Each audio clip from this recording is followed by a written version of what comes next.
जितना भी आप लोगों ने सुना है, वर्क डन लाइबिलिटी खड़ा है डिवीजन में, और उसके पैसे लैंग्वेजिंग को छोड़ के फिर यूटी कैपेक्स में आ गए, यूटी कैपेक्स हेड में आ गए।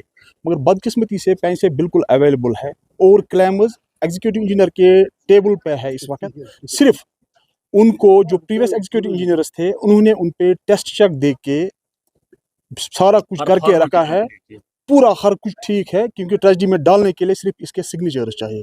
इसके बावजूद भी जब ये एग्जीक्यूटिव इंजीनियर आया, ये बोल रहा है मुझे इसकी वेरिफिकेशन करानी है। वेरिफिकेशन इसलिए एससी मैकेनिकल जो होता है डिपार्टमेंटल, उसने इसका पर्टिकुलरली 15-16 तकरीबन 16 महीनों के अंदर अंदर उसने इसका रिपोर्ट दिया है, और उसके बावजूद भी एग्जीक्यूटिव इंजीनियर टस से मस नहीं हो रहा है। इस बात की आपको एक में एग्जाम फंड एक होता है, एक हेड होता है, इसको बोलते हैं मेंटेनेंस एंड रिपेयरमेंट, M&R इसको हम शॉर्ट में बोलते हैं। वो जो फंड है वो पहले PH डिवीजन हंदवारा को आता था 20 से पहले, 21 से पहले आता था तकरीबन 2 करोड़ रुपया साल का, कि कहीं पे लीक है, कहीं पे पानी की गाड़ी की मत जरूरत है, कोई अशद जरूरत नहीं है, किसी जगह इलेक्शन की प्रॉब्लम नहीं है तो वहाँ पे लगाने पैसे। तो बदकिस्मती से इनके काम न करने की वजह से वो जो हेड आता है हर साल रिवाइज होके अब इन्होंने इसको सिर्फ 40 लाख पे रखा है।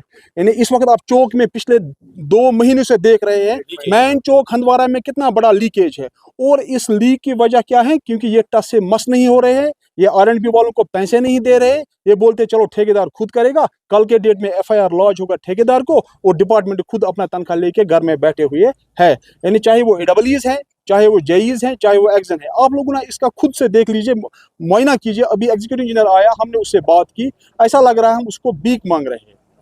अगर JJM प्रोजेक्ट्स इतने बड़े चल रहे हैं यहाँ पे, तकरीबन 70% उनकी ग्रोथ है। मान के चलते हैं किसी जगह किसी कंट्रैक्टर ने 100 में से 80% काम किया है, कम से कम अगर 80% उसका वर्क डन है, 70% रिलीज करो, 10% डिपॉजिट रखो ताकि वो आगे काम करेगा। ये बोलता है उस कंट्रैक्टर को नहीं भाई पहले मुझे 100 करके दोगे तब तुम्हें ये 70 भी मिलेगा। ये कहाँ से जस्टिफाई हो जाएगा? इसी तरह से बहुत सारे यहाँ पे जब से पर्टिकुलरली LG हुकूमत आई, इसने बहुत अप्रोच किया यहाँ पे, जो आके हमसे हमें ये कह रहे हैं बस आज नहीं मेरी कल ट्रांसफर है, मुझे आज दिन निकालने तो कल मेरी ट्रांसफर लिस्ट आएगा। मगर बदकिस्मती से आज ये पिस रहे हैं यहाँ पे, मगर इनको यहाँ से ट्रांसफर आना गलत बात है। इनको यहीं सड़ाओ, मगर इनसे काम ले लो। काम लेने के साथ साथ इनको टाइम का पाबंद बनाइए। 10:30 बजे रिपोर्टिंग टाइम है, कोई नहीं आता है, और आप देखिए 5:30 बजे कोई दिखेगा यहाँ 5:30 बजे, जैसे होता है यहाँ पे छबल सामन के अंदर। इतनी हालत यहाँ बहुत खराब है। उमर अब्दुल्ला साहब से, LG गवर्नमेंट से, अपनी DC मैम से, जो हमारी वर्दी DC मैम है, कि प्लीज एंड प्लीज इस पे नोट्स लीजिए, एक राउंड टेबल ऑफ मीटिंग बुला दीजिए जिसमें एक साइड से कॉन्ट्रैक्टर्स होंगे, दूसरी तरफ से एक्शन होगा। तो उस वक्त देखिए अगर हमारे ओर से गलती है, जो गवर्नमेंट के रूल्स होंगे उस लिहाज से हमें पनिश कीजिए, अगर नहीं तो हमारी पेमेंट रिलीज कीजिए, बस बाकी कुछ नहीं हमारी। Thank you very much. इन्होंने लेबर्स सेक्टेड भेज दिया, उन्होंने ये स्कीम जो है ना कन्वर्ट की है यूटी कैपेक्स में।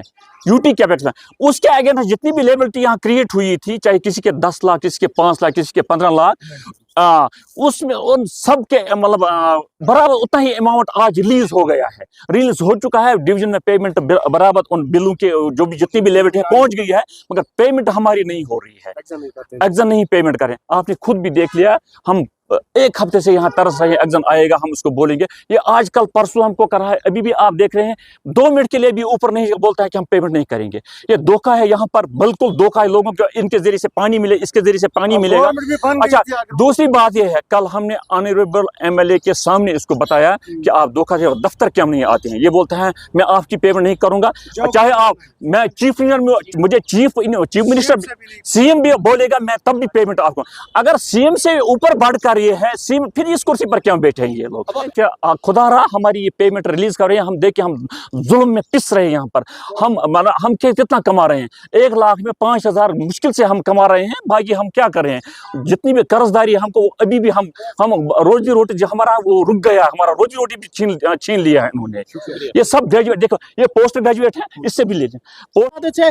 चीफ इंजीनियर कश्मीर को गुजारिश करते हैं कि हमें हमारे पेमेंट दीजिए, जो लैंग्वेज में, जो JJM है, हमें क्यों ये सफर करना पड़ता है? अगर हम काम करते हैं, हमारे पास अलॉटमेंट्स हैं, उसके बावजूद भी हमें पेमेंट नहीं मिल रही है।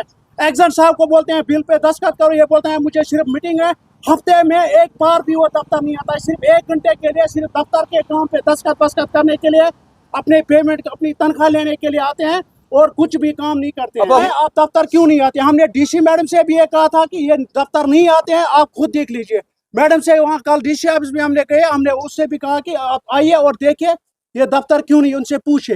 ये आप खुद देखिए, हम आपकी कैमरामैन से गुजारिश करते हैं जरा दफ्तर की तरफ दिखाइए आप कैमरा और देखिए अक्सन का दरवाजा बंद है और बाकी दरवाजे भी बंद है। चिन्ह गुने कुछ छोटे मुलाजिम यहाँ पे हैं, बाकी अफसर लोग अपनी ऐश अशरत में घूम रहे हैं। उनसे पूछे आप जुल्म क्यों कर रहे हैं, स्पेशली हंदवारा डिवीजन से, कि ये हमारी मेरे ख्याल से यहाँ के जो एडमिनिस्ट्रेटर हैं उन्होंने इग्नोर किया। डीसी हैं, वो भी हमें इग्नोर करते हैं। आप उनसे भाई साहब, सवाल पूछ